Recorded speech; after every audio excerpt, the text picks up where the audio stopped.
What's up, everyone? Welcome to this day in Philly sports history for May 30th, 2025. I'm your host, Jim Montgomery. Welcome to a Feel Good Friday edition of the podcast. As we always do, we got a big show today. Lots of dingers. We also spend Fridays with AIs like we always do. And truthfully, it's hard to believe tomorrow is the last day of May. It seemed like last week everybody's putting the memes up of Justin Timberlake talking about it's going to be May. Well, guess what? It's going to be June. And with that, school's out. It means you're going to be planning your trip to the shore. Worst part about the shore, other than the traffic, is move in and move out. I hate it. You get all sweaty. Everybody starts arguing. Everybody's been cooped up in traffic, and now you're fighting about unloading the car. Tension abounds. Got you covered this summer. Beach Caddy. They will move your stuff from your car to your house, and then at the end of the week, they'll move it out and put it in your car. They're good. You can just pack a cooler, sit down, grab a beer, and just relax and ease into your vacation. No more of the stress, no more of the fighting, no more of that. Their bellhop service is second to none. Literally takes the stress out of move in and move out of the shore. And of course, if you have kids, one of the biggest things to take up space in your car is your beach cart.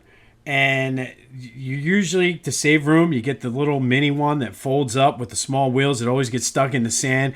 Another stressful thing is moving to the beach. Beach Caddy's got you covered with that. They got the nice big size wagons with the big balloon wheels that go through the sand like it's meant to be. So Beach Caddy's got you covered down at the shore this summer.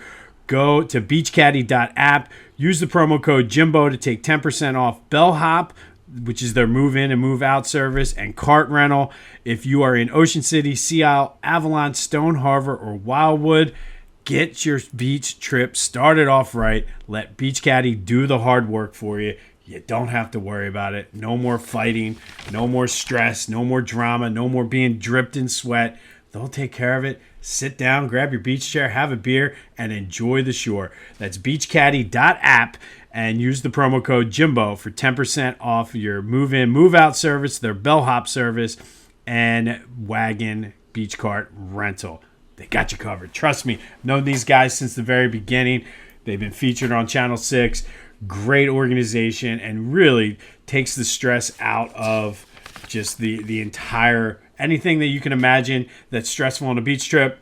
They got you covered. If you're in Ocean City, Sea Isle, Avalon, Stone Harbor, or Wildwood, check out Beach Caddy and use that promo code Jimbo. All right, Phils. They won the series. They made the first game interesting. They won 5-4. Kyle Schwarber hit a bomb. They had a lot of opportunities that they just could not take advantage of. The ball was not carrying, really, for either team. Lots of long fly balls to the warning track in center. Sanchez struggled early, but seemed like he settled in. The bullpen always makes it interesting. Romano did his best Mitch Williams impersonation, loading the bases and getting out of the jam. But the story of this game is Rafael Marchand. I mean, hit the 2-run shot, got hit by a pitch to knock in the go-ahead RBI, and really saved the game from going the extra innings with like a rifle, a missile, to throw out a guy trying to steal second base. I don't know.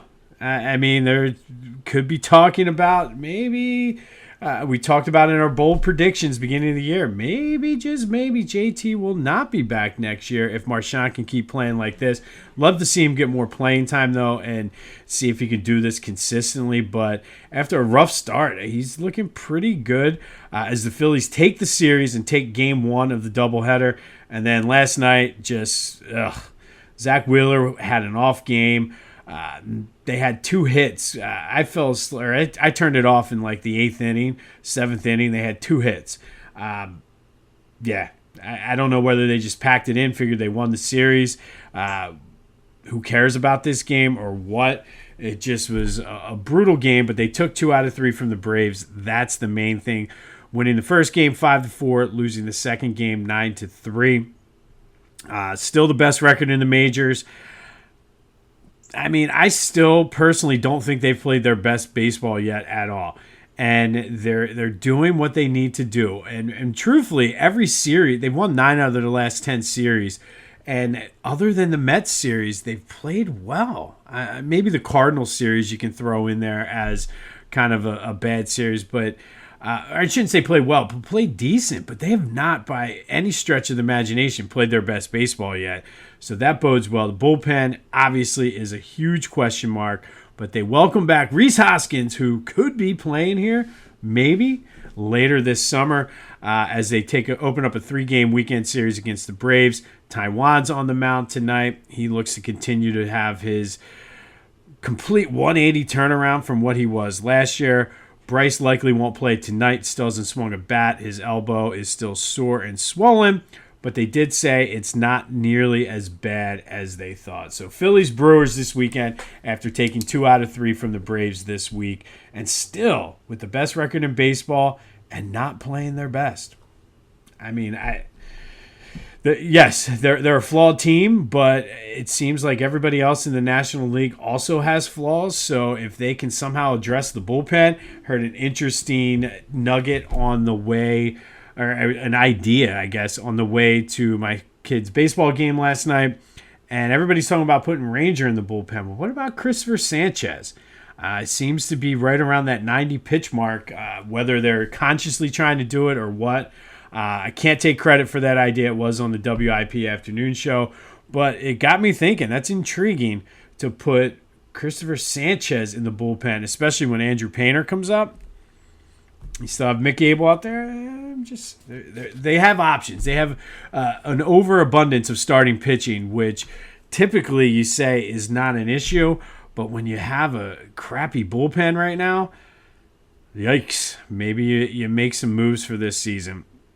But Phillies Brewers this weekend at the Citizens Bank Park. Quick update from yesterday. We did our Philly playlist summer song of the day, and it was Buffalo Soldier, and I said the Buffalo Soldiers fought in the Spanish-American War.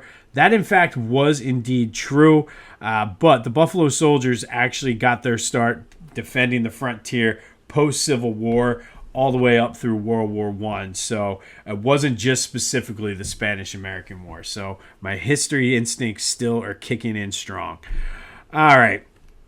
We talked about Beach Caddy. Like I said, cannot hype them up enough. And you know I don't put anybody on here as a sponsor or a partner that I don't believe in. They will get you what you need.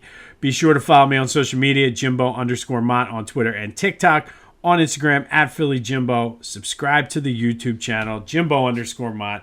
Continue to spread the word as we grow this thing. Slow burn, man. It's starting to really take off. I'm very pleased with the direction and where everything is going. And of course, if you want to see highlights, photos, pictures, newspaper clips of what we're talking about that day, all of my social media, I post it there, including my Facebook and LinkedIn. So hit me up on both of them as well. All right, let's recap yesterday's question of the day. Eagles are wrapping up OTAs. And I asked you, what is your biggest question mark heading into training camp? Pretty split. 50% or 58% of you said the offense, or I'm sorry, the defense. 42% said the defense. Specific areas that people mentioned: tight end, secondary, both cornerback and safety, and the offensive coordinator. I think all of that is fair. I think the offense, will be ahead of the defense as we try to figure out who's playing where and you replace some of the guys that left. I think the defense will be fine. Will they be the number one unit in the league this year? I don't know about that. But will they be a top 10, top 12 unit? They absolutely should be. They have the talent. I trust Vic Fangio to, in year 2, get these guys in position and put them where they want to be. Still notably absent was Bryce Huff. Apparently, I heard on the radio this morning that the reports from the NovaCare complex that I believe it was Jeff McClain was reporting that it was a mutually agreed upon decision to not have him at OTAs. I don't know if that's so he doesn't get hurt because they're looking to move him or if they're planning on cutting him. And if he gets hurt, I guess they can't. So We'll see how that plays out as the story breaks, but it does appear that Howie's biggest blunder from last season, most expensive blunder, will not be a part of this team moving forward. All right, Flyers, though, did make a move. Tyson Forrester agreed to a 2-year extension. He was a restricted free agent. I like this move. He's young. He was a good piece last year. I don't know if he's going to be a superstar, but certainly a piece you can trust and put on one of your lines. Only a $3.75 million cap hit for the 2 years. And again, I like this. I'm very excited to see what the Flyers do now with the draft and free agency as they try to figure out how they're going to move this thing forward and start being a competitive team. All right, speaking of the sponsors, I've been talking to you about Lotwin. They make the custom 3D hype chains that everybody's wearing. These things are great for your summer travel leagues, swim teams, bachelor parties. I'm getting stuff from CBS for fantasy football. Fantasy football is going to be starting. You can get a loser or a winner chain, or why not get both? But go to lotwin.com, use the promo code TCC POD to take 10% off your order. That's lotwin.com, TCC POD to take 10% off of your custom hype chains. Got to get these things, man. These things are amazing. Check them out. The artwork and the intricate details that they're able to put into these are amazing. So go to lotwin.com, get your custom hype chain, and use the promo code TCC POD for 10% off of your order. All right, yesterday's trivia answer. I asked you, Chooch was a part of 4 no-hitters, 1 by Hamels, 2 by Holiday. And I asked who had the other no-hitter that Chooch caught.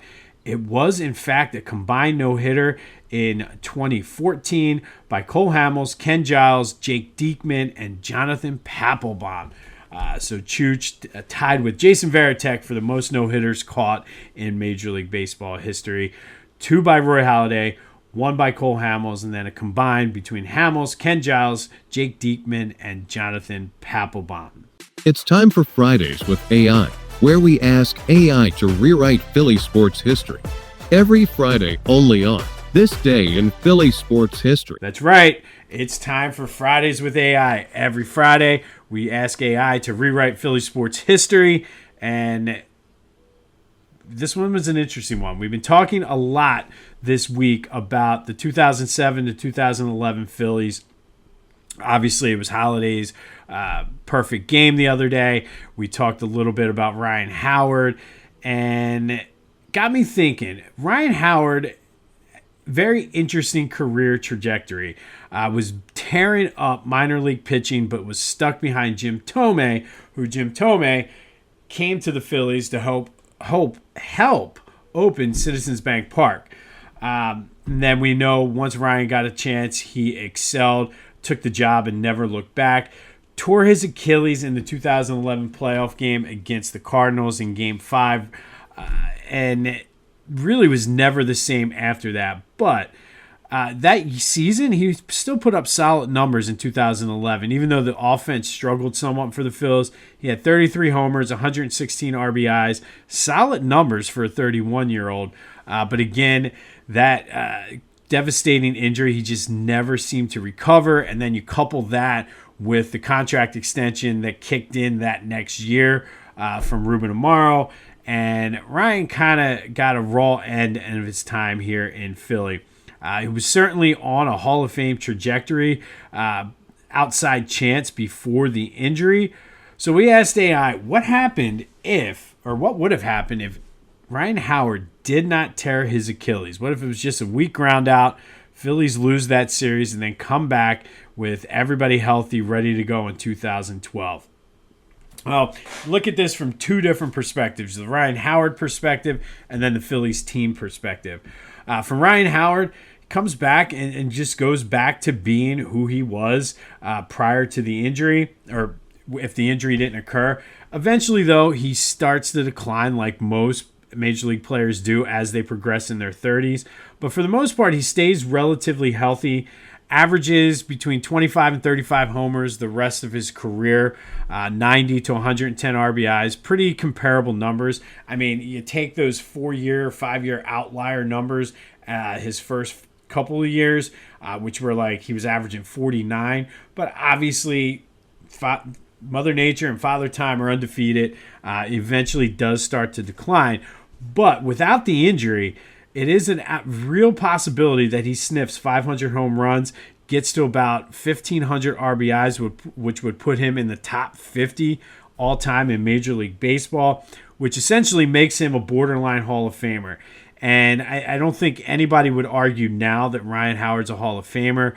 Had the potential before the injury, had the potential if he'd have come up a couple years earlier. But in this scenario, without the Achilles injury, he does become a borderline, probably in the same boat as J-Roll, Chase, and even Bobby Abreu, the Hall of very, very good, just not quite getting to the Hall of Fame. But 500 home runs, I don't think there are any 500 home run hitters other than the steroid guys who are not in the Hall of Fame. So maybe he gets in, certainly not first ballot, but he sniffs the Hall of Fame, sniffs 500 home runs. Likely does get sign another contract after that extension from Ruben Amaro expires, does retire after the 2016 season. AI was kind of torn between that. They're like, a lot of this is going to be dependent upon where the Phillies are as a team. They did say there was an outside possibility he gets traded to an American League team to be a designated hitter because the DH was not around in the National League until 2022. But what about the Phillies? How does Ryan Howard not getting injured impact the team's success? Well, they still got old fast, and that was the thing about it. Like, they went from having the best record in baseball, 102 wins in 2011, to completely just falling off the face of the earth and everybody getting hurt. They certainly still get older, but what it does, it allows them to keep that core group together. The Rollins, Utley, Howard, Cole Hamels, Chooch, those guys stay and don't get traded the way they did in our reality. And the Phillies continue to try to build around them, replenish the farm system. Ruben still gets fired because the expectations and the depletion of the bullpen. So they bring in guys to really are focused on rebuilding the farm system.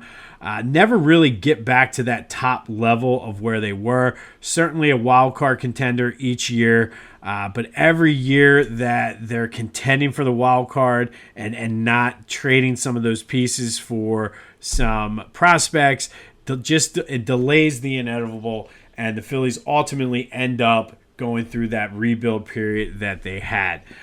So Ryan Howard, if he doesn't get hurt, does sniff the Hall of Fame, sniff 500 home runs. Phillies never win another World Series, but do make a playoff run here or there, going in as a wild card, but ultimately delays the team's rebuild. Now, I went down a rabbit hole with this one because Ryan Howard, to me, is one of the most intriguing athletes in Philly sports history. And to me, the bigger what if would be, what if he came up a few years earlier? What if Jim Thome wasn't blocking his way at first base? And in this scenario, we'll do it on the front end instead of the back end. Comes up in 2003, becomes, they say, you know what, dude, just be you. You're our everyday first baseman. It obviously increases his that prime couple years he has. In this scenario, he gets to 540 home runs, over 1,700 RBIs. The team becomes competitive sooner. They still have that same core. They might win another championship during that run. AI was like, they're going to be one of those teams, and it all depends on how things break the right way. But Ryan Howard certainly becomes a Hall of Famer in this scenario that he comes up earlier. So today we asked AI, what about Ryan Howard? What if he didn't get hurt? Has a very solid rest of his career. Not that he had a bad kind of rest of his career after the Achilles, but you could tell he was just never the same player he was. And then AI said if he came up sooner, surefire Hall of Famer. But that was today's Fridays with AI. But it does lead to the question of the day. To me, Ryan Howard is the most underappreciated athlete in Philly sports history, and I don't think it's particularly close. I think we appreciate him now, but when he was playing, I remember arguing with, God rest his soul, one of my good friends, and he would always say, "Oh, there's Ryan Howard. He's going to strike out," and just how he wasn't clutch, how he wasn't this. And I'm like, are you watching the same player I am? And to me, I don't think we appreciated him for what he was, because he was more of a precursor to what we see today with the high strikeouts, like the high risk, high reward type player. Yeah, he struck out a lot, but man, was he clutch. So I think we very greatly underappreciate Ryan Howard. But today's question of the day: who is the most underappreciated athlete in Philly sports history? You can go almost anywhere with this. Anxious to have a good discussion about this on a Friday. To me, it's Ryan Howard, and I don't think it's particularly close. 267-495-8531. That's the Back to the Future voice and text line. Get that. Anything else Philly sports related off your chest? Want to rant about the Phils? Plenty to rant about. Go ahead. Be sure to check out my boys over at the Clashing Conferences podcast. Great things happening with their sports fan network. Go to clashingconferences.com to see how you can join, become a member, get your voice heard, what they have to offer. And if you're in need of media service, Steven's got you covered there as well. clashingconferences.com to see how you can get involved, become a member, and be sure to check out their podcast, available wherever you get your podcasts as well as on YouTube. New episodes drop on Thursday and Friday. And then, of course, Philly Goat. Father's Day is coming. Don't forget about Dad. They have the Father's Day Dad Collection. They have so many great partnerships. They've partnered with Nick Foles. I forget exactly what it is. It's something Dad. I will look that up. Dad Season, I think it is. Great. Support Nick Foles and his foundation. Get some good merch. Those Phillies Fanatic rock glasses, though, I still like them. Get some slides. Philly Goat's got you covered for Father's Day. Don't forget about Dad. Go to Philly Goat. Use the promo code Jim Montgomery to save 10% off your order. That's phillygoat.com. Promo code Jim Montgomery to take 10% off of your order. All right, I told you. Fridays are just... I love Friday shows. They're a big day. We have a lot of fun. But May 30th is a good day for the long ball in Philly sports history. Before we get into the long ball, though, let's first go back to 1935. And on this day in 1935, the Phillies beat the Boston Braves in both games of a doubleheader. Game 1, though, was significant because Babe Ruth was playing for the Braves, kind of finishing out his career, grounded out in the first inning, left the game after that, called it a career, and that was his last official Major League at-bat against the Phillies on this day in 1935. All right, to the long ball. Let's go to 1993. Phillies beat the Rockies 18-1 at Mile High State, or it wasn't Mile High Stadium. I forget what it was. At that, Mile High was the Broncos Stadium. I don't think that's where they were playing. But 18-1, Phillies won. 19 hits, including 6 home runs, 2 by Darren Dalton, Mariano Duncan, Kim Batiste, Dave Hollins, and Tommy Green all went deep up in the thin mountain air as the Phillies beat the Rockies 18-1. Phillies tied a team record for home runs in a game with 6. If you're keeping score at home, like I know a lot of you do, the current record is 7 home runs in a game hit in 1998 against the Mets, and then 2018 against the Reds. All right, fast forward to 2009. Phillies beat the Nationals 9-6, and our man, the big piece, Ryan Howard, hit 2 home runs, had 5 RBI, including a grand slam to the third deck at Citizens Bank Park, his 3rd grand slam of the season, his 8th career grand slam, breaking Mike Schmidt's team record of 7 in the process. Just a great day for the big piece as the Phillies beat the Nationals 9-6. Ryan Howard with his 3rd grand slam of the season, his 8th grand slam of his career, setting the Phillies team record. And again, if you're keeping score at home, Ryan Howard retired with 15 grand slams. So busy day for the home run ball in Philly sports history. 93. Phillies beat the Rockies 18-1, tying a team record at the time with 6 homers in a game. And then in 2009, Ryan Howard with his 8th career grand slam, setting the Phillies team record. He retired with 15. And that takes us to today's trivia question. Ryan Howard, that's a lot of grand slams, 15. Mike Schmidt had 7. I believe Nick Castellanos has 7 career grand slams. I don't think they're all with the Phillies, though. But Ryan Howard's 15 is not the most in Major League Baseball history. That's today's question. Who has the most grand slams in Major League Baseball history? Hit me up on the Discord channel.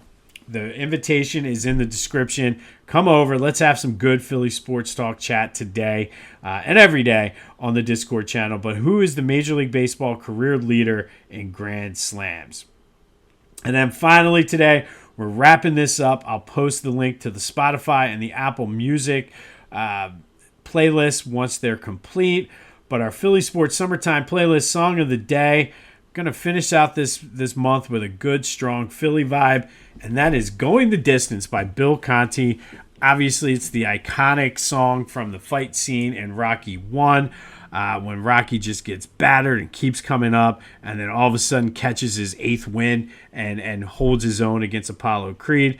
It's a very big part of the Eagles game day presentation when they call everybody out or get everybody pumped up for the game. It's just I don't know. It's like, what do you want? With Adrian, and she said, there's one thing I want you to do for me. What's that? Win. Well, what are we waiting for? And then they start like showing clips of the Eagles. It's just a very, very fun time, and one of those ultimate Philly sports songs. You hear it at all the games. So that is today's Summertime Playlist Song of the Day, Going the Distance by Bill Conti. And a bonus song could be a little controversial, but we're sticking with the fact that this is a good song that samples Going the Distance, and that's Victory by Puff Daddy, Biggie Smalls, and Busta Rhymes. I know. Strictly based on the song, and honestly, Puff is the worst part of this song. So, but that is our Victory song. It's still a good song. Very much a Philly kind of tie-in there, but Victory by Biggie, Busta, featuring Puff Daddy is today's bonus song to go along with Going the Distance by Bill Conti, which is today's song. Be sure to let me know your answer to the trivia question. Who is the career leader in grand slams in Major League Baseball history? All in honor of Ryan Howard, who hit his 8th career grand slam on this day in 2009. Third deck moonshot by Ryan Howard. Second time, by the way, he hit a ball up into the third deck at Citizens Bank Park. And, I mean, it's just a Ryan Howard appreciation day. We spent Fridays with AI talking about Ryan Howard. We need to appreciate Ryan Howard more than what we do. That's all I'm saying. Also in 1993, Phils beat the Rockies 18-1, tying a team record with 6 home runs. Darren Dalton hitting 2 of them. Let me know your thoughts on the most underrated or underappreciated, and I'm purposely saying underappreciated, not underrated, underappreciated Philadelphia athlete. I still don't think it's Ryan Howard, and I couldn't think of anybody who was even close to being on that level. We have a ton of athletes we underappreciate. Zach Wheeler comes to mind as a possibility, Aaron Nola, but nobody touches the level of Ryan Howard. But let me know your thoughts on that. We'll have more on the Phillies Brewers tonight. Anything breaks on the Bryce Huff story, we'll have that, as well as any moves the Flyers might be making. It looks like it's Danny Briere's season for the Fly Guys. This has been This Day in Philly Sports History for May 30th, 2025. My name's Jim Montgomery. We had a big show today, but that's what we do here on Fridays. Go enjoy your Feel Good Friday, and until next time, I'll see you when I see you.